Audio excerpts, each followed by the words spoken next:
Oil pulling அது எப்படி பண்ணுறது? காலையில் எழுந்ததும் எதுவும் சாப்பிடாமல் இதயம் வளத்தை வாயில ஊத்தி நல்லா கொப்பளிக்கணும், அப்புறம் அதை துப்பிடணும். இதுதான் ஆயில் புல்லிங்.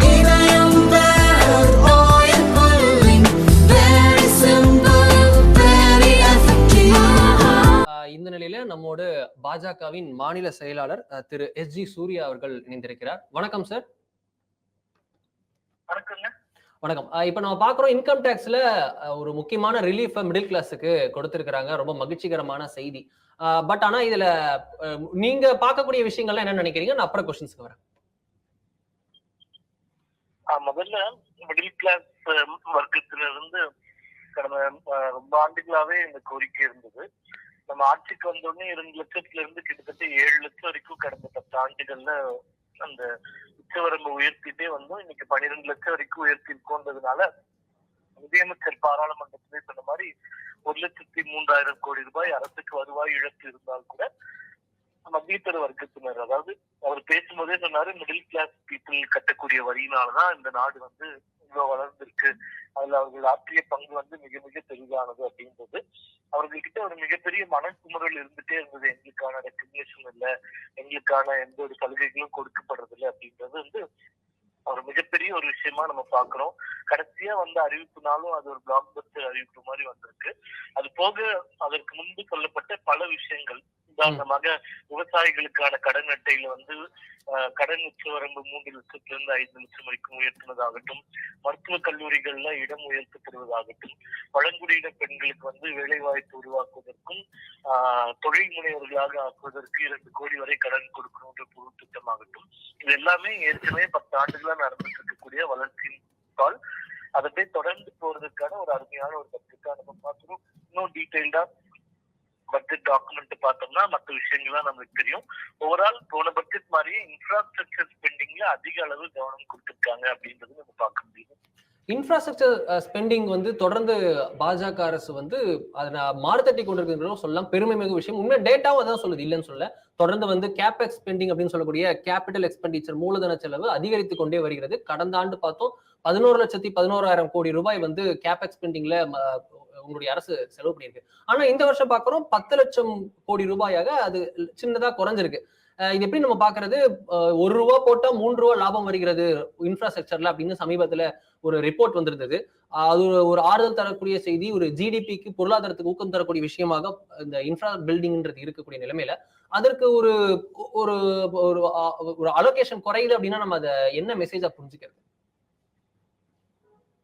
இப்ப வந்து இது அவைலபிள் ஃபண்ட்ஸ் பேஸ் பண்ணி பட்ஜெட் போடுறோம். இப்ப உதாரணமா பாத்தீங்கன்னா எக்ஸ்டர்னல் பாரோயிங்ஸ் வந்து அதிகப்படுத்துறதுக்கு இந்த பட்ஜெட்ல நிறைய முகாந்திரம் நம்ம பார்க்க முடியுது. ஒரு சின்ன எடுத்துக்காட்டு பார்த்தோம்னா 2014 இந்தியாவில வந்து 75 விமான நிலையங்கள் இருந்தன. இன்னைக்கு வந்து 150 அதை உயர்த்திருக்கோம், 2 மடங்கு. அதாவது 60 ஆண்டுகள்ல 75 விமான நிலையங்கள்னா இப்ப கடைசி 10 ஆண்டுகள்ல புதிதாக 75 விமான நிலையங்கள். குறிப்பாக இந்த உடான் அப்படின்ற திட்டத்துல பல விமான நிலையங்கள் திறந்திருக்கும். அடுத்த 5 ஆண்டுகள்ல 88 புதிய விமான நிலையங்களை உருவாக்குவோம் அப்படின்னு சொல்லியிருக்காங்க. 88 புதிய விமான நிலையம் தான் முழுவதுமாக நம்ம கேபெக்ஸ் ஃபண்டிங் வந்து நம்மளுக்கு இருக்கக்கூடிய பட்ஜெட்ல இருந்து கொடுக்க முடியாது. எக்ஸ்டர்னல் பாரோயிங்ஸ்ல மிக அதிகமாக நம்ம கடன் வாங்கி புதிய விமான நிலையங்களை அமைக்க வேண்டியது இருக்கும். அப்போ ஓவராலா பாரோயிங்ஸோடு சேர்த்து கேபெக்ஸ் எக்ஸ்பென்ஸ் பார்த்தா மிக அதிக அளவுல இருக்கும். மற்றபடி இந்த ஒரு 1 லட்சம் கோடி குறைவா இந்த பட்ஜெட் ஸ்கீம்ஸ்ல காமிக்கிறது வந்து ஆக்சுவல் கேபெக்ஸ் எக்ஸ்பெண்டிச்சருக்கான தொகை கிடையாது. அதனால இப்போ புதுசா இவங்க சொல்லியிருக்கிற மாதிரி பல புதிய திட்டங்கள், குறிப்பா ரிசர்ச்சுக்கு வந்து நம்ம கவனமே கொடுக்கறது இல்லை. இந்தியாவில ரிசர்ச் ரொம்ப ரொம்ப புவரா இருக்கு. சைனா அங்க இருக்கு, அமெரிக்கா அங்க இருக்கு அப்படின்னு தொடர் குற்றச்சாட்டுகள் நம்ம சொல்லிட்டே இருப்போம். அதுக்கான நிதி ஒதுக்கீடு சைனா பண்றதுல 10ல் 1 கூட பண்றதில்லை அப்படின்ற குற்றச்சாட்டுகள் எல்லாம் இருந்துட்டே இருந்தது. இப்போ அதெல்லாம் மையத்துல வச்சுட்டு இப்போ டிஎம் ரிசர்ச் ஃபெல்லோஷிப் அப்படின்னு புதுசா ஒண்ணு அறிவிச்சிருக்காங்க. அதுல பல ஆயிரம் ஃபெல்லோஷிப்ஸ் கொடுக்க போறாங்க. அதுல வந்து ஐஐடி, ஐஐஎஸ்சி அப்படின்ற தொழில்நுட்ப கல்லூரிகள் எல்லாம் அவங்களோட டைப் பண்ணிட்டு பண்ற மாதிரி ஒரு விஷயத்த சொல்லியிருக்காங்க. அது மட்டும் இல்லாம 20,000 கோடி ரூபாய் ரிசர்ச் அண்ட் டெவலப்மெண்ட் இன்னோவேஷனுக்கு தனியா அந்த ஃபெல்லோஷிப் தவிர்த்து அதாவது ஆராய்ச்சியை ஊக்குவிப்பதற்காக நிதி ஒதுக்கியிருக்காங்க. ஸோ இந்த மாதிரி நிறைய ஃபுல்லா பார்த்தாலும் தெரியும். பட் இன்ஃப்ராஸ்ட்ரக்சர் ஸ்பெண்டிங் மட்டும் இல்லாம இந்த ரிசர்ச் விஷயத்திலயும் நிறைய கான்சென்ட்ரேட் பண்ணியிருக்காங்கன்னு நம்ம பார்க்க முடியுது. ஓகே, இதுல பீகார் அப்படின்ற வார்த்தை அதிகம் வந்ததை நம்மளால பார்க்க முடிஞ்சது. பாட்னா ஏர்போர்ட் எக்ஸ்டென்ஷன்ல இருந்து பல விஷயங்களுக்கு பீகார் அப்படின்ற வார்த்தை வந்து உபயோகப்பட்டது. அப்கோர்ஸ் நிதிஷ்குமார் உங்க அலை அப்படின்றத தாண்டி இதுல வந்து எலெக்ஷன் கணக்கு அப்படின்னு இருக்குன்னு ஒரு விமர்சனம். இல்ல இருக்கக்கூடியவங்க சொல்றதுதான் திராவிட மாடல்னா என்னன்னா வளர்ச்சி இல்லாதவங்களை வளர்ச்சி அடைய வைக்கிறதா மாடல்னு சொல்றாங்க. அந்த மாதிரி எந்தெந்த மாநிலங்கள் பின்தங்கி இருக்காங்களோ அவங்களை முன்னேற்றுவதும் ஒரு வளர்ச்சிக்கான ஒரு அறிகுறி தான். ஏன்னா அந்த மாதிரி மாநிலங்கள் தான் இன்னும் வளர்ந்து நேர்கோட்டுல நம்ம வளர்ச்சி விகிதத்துல வந்தாதான் இந்தியான்ற நாடு வந்து ப்ரோக்ரஸ் ஆக முடியும். அப்போ அவங்களுக்கு தேவையான சில சலுகைகள் கொடுக்கறதுல ஒன்றும் தப்பு இருக்கிற மாதிரி தெரியல. அந்த ஏர்போர்ட் நீங்க பாத்தீங்கன்னா எக்ஸ்டென்ஷன் தான். ஏற்கனவே 88 புது ஏர்போர்ட் கொண்டு வருவோம்னு சொன்னதுல ஒரு ஏர்போர்ட்டை வந்து ஸ்பெசிபிக்கா மென்ஷன் பண்ணியிருக்காங்க. அதுக்கு பல காரணங்கள் இருக்கலாம். அதனால பாட்னா ஏர்போர்ட் மட்டும்தான் கிரீன்ஃபீல்டா மாத்தி பணம் ஒதுக்கி இருக்காங்க அப்படின்னு அர்த்தம் இல்லை.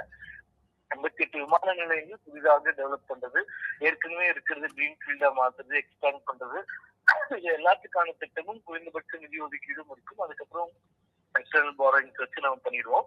அதுல 2-3 கோரிக்கைகள் பீகார் அந்த மக்கானா போர்டு, அப்புறமா அந்த கோசி ரிவர் கேனல் ப்ராஜெக்ட், இது எல்லாமே இப்ப இல்ல கடந்த 15 ஆண்டுகளாக பீகார் முதல்வராக இருக்கக்கூடியவங்க காங்கிரஸ் ஆட்சி காலத்துல இருந்து இந்த கோரிக்கைகள்லாம் வச்சுக்கிட்டே இருந்ததா. அது நிறைவேற்றுறதுக்கான தருணம் இப்பதான் அமைந்திருக்கு அப்படின்னு கூட நம்ம எடுத்துக்கலாம். ஓகே, பட்ஜெட்ல நம்ம பார்க்கும்போது இந்த இன்கம் டேக்ஸ் அப்படின்றத தாண்டி நம்ம இன்னொரு விஷயம் முக்கியமானதா பார்க்கப்படுது பார்த்தோம்னா ஏஐ, அதுக்கான அலோகேஷன், ஏஐ சென்டருக்கான அலோகேஷன் பார்த்தோம்னா ரீசென்ட்லி இப்போ நம்ம ஏஐன்றது ரொம்ப மிகப்பெரிய நியூஸ் பிரேக்கிங் ஹெட்லைன்ஸா வந்துட்டு இருக்கதை பாக்குறோம். ஓப்பன் சீக் அப்படின்ற ஓப்பன் ஏஐன்றது ஒரு பக்கம் இருக்கு, டீப் சீக் அப்படின்றது ஒன்று போயிட்டு இருக்கு. அமெரிக்காவும் சீனாவும் இப்படி போயிட்டு இருக்கு. நம்ம என்னடானா இன்னும் மகா கும்பமேளா கோமியம்னே இருக்கும்னு திமுகவுடைய முன்னாள் அமைச்சர் ஒருத்தர் கூட விமர்சித்ததை பார்த்திருப்போம். ஸோ ரிசர்ச் அண்ட் டெவலப்மெண்ட்ல தொடர்ந்து நம்ம இன்னும் ஒரு லேகிங்கா இருக்குமோ, நம்ம தொடர்ந்து ஃப்ரீபி அப்புறம் வந்து பப்ளிக் ஸ்பெண்டிங் இது போன்ற விஷயங்களை தாண்டி ரிசர்ச் அண்ட் டெவலப்மெண்ட் இன்னும் கான்சன்ட்ரேட் பண்ணலையோ?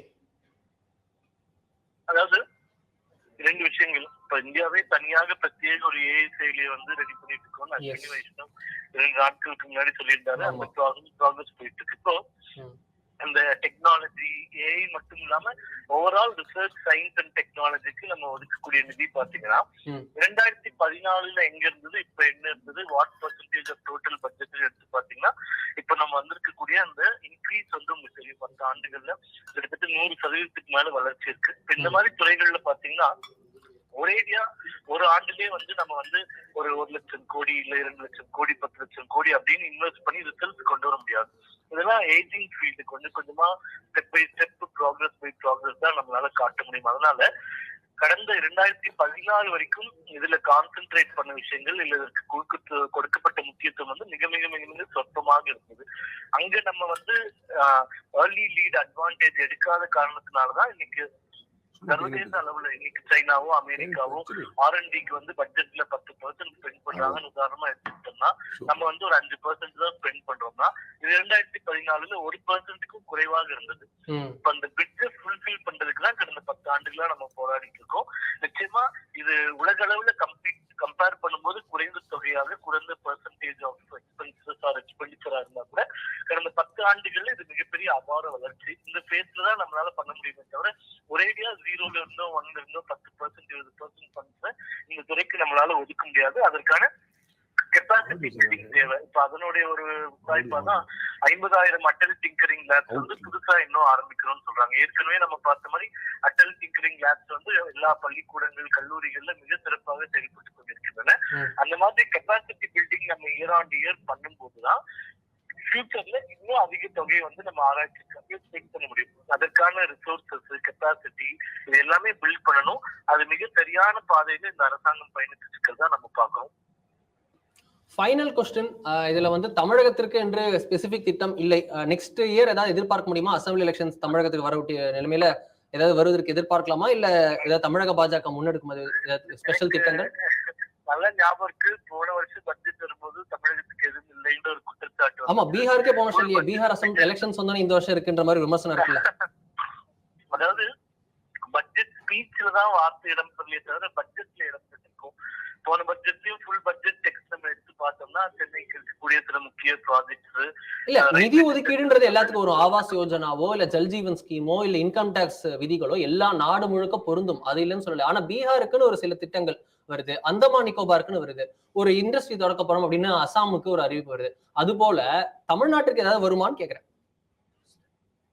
தமிழ்நாட்டுக்கு நிச்சயமா இந்த பட்ஜெட்லயே அறிவிப்பு இருக்கும். ஃபுல் பட்ஜெட் டாக்குமெண்ட் கிடைச்சோடனே இன்ஃப்ராஸ்ட்ரக்சரோ கேபெக்ஸ் ஸ்பெண்டிங்கோ தமிழ்நாடு ரிலேட்டடா என்னென்ன ஒதுக்கீடுகள் இருக்குன்னு நம்மளுக்கு தெரியும். நீங்க சொல்றது நான் புரிஞ்சுக்கிறேன். அதாவது யூசுவல் டெவல்யூஷன் இல்லாம ஸ்பெஷல் ப்ராஜெக்ட்ஸ் ஏதாச்சும் இருக்குமான்னு கேக்குறீங்க. நிச்சயமா இந்த பட்ஜெட்லயே இருக்கும். அது நம்ம எடுத்த உடனே உங்களுக்கு கண்டிப்பா அதை ஹைலைட் பண்ணி காட்டுறோம் நம்ம. ஓகே, பட்ஜெட் டாக்குமெண்ட்ல அது நான் படிச்சுட்டு கண்டிப்பா இருக்கும், அதுல இருக்கும் சொல்றேன் அப்படின்னு சொல்றீங்க. ரொம்ப நன்றி திரு எஸ் ஜி சூர்யா, இத்தனை நம்மோடு இருந்து உங்களுடைய ரியாக்ஷன்ஸ் சொன்னதுக்காக மிக்க நன்றி. நன்றி. திரு எஸ் ஜி சூர்யா அவர்கள் பாஜகவின் மாநில செயலாளர். அவர் வந்து நம்மோடு இப்போது இணைந்திருந்த பார்த்திருந்தோம். அவர் வந்து இது மிகப்பெரிய நீண்ட காலமாக எதிர்பார்க்கப்பட்ட அறிவிப்பை வெளியிட்டிருக்கிறார் நிதியமைச்சர் நிர்மலா சீதாராமன். நாங்க ஃபியூச்சரிஸ்டிக்கா ரொம்ப யோசிக்கிறோம், மற்ற நாடுகள் அளவுக்கு இல்லாட்டி கூட ஏஐல வந்து நாங்க அதிகமா கவனம் செலுத்துறோம், ரிசர்ச் அண்ட் டெவலப்மெண்ட்ல நாங்க அதிகம் கவனம் செலுத்துவோம், இன்னும் கூட செலுத்துவோம். பீகார்லாம் வந்து இடம் பெற்றாலும் தமிழகத்திற்கும் என்ற திட்டங்கள் கண்டிப்பா இருக்கும், பட்ஜெட் டாக்குமெண்ட்ல கண்டிப்பா இருக்கும். இந்த ஸ்பீச், இந்த லிமிடெட் ஸ்பீச்ல இல்லாம இருந்திருக்கலாம், வார்த்தை பிரயோகம் இல்லாமல் இருந்திருக்கலாம், டாக்குமெண்ட்ல இருக்கும் அப்படின்னு அவர் தரப்புல ஒரு மகிழ்ச்சி பொங்க சில கிளாரிபிகேஷன்ஸோட கலந்து தனது கருத்தை தெரிவித்திருந்தார் திரு எஸ் ஜி சூர்யா.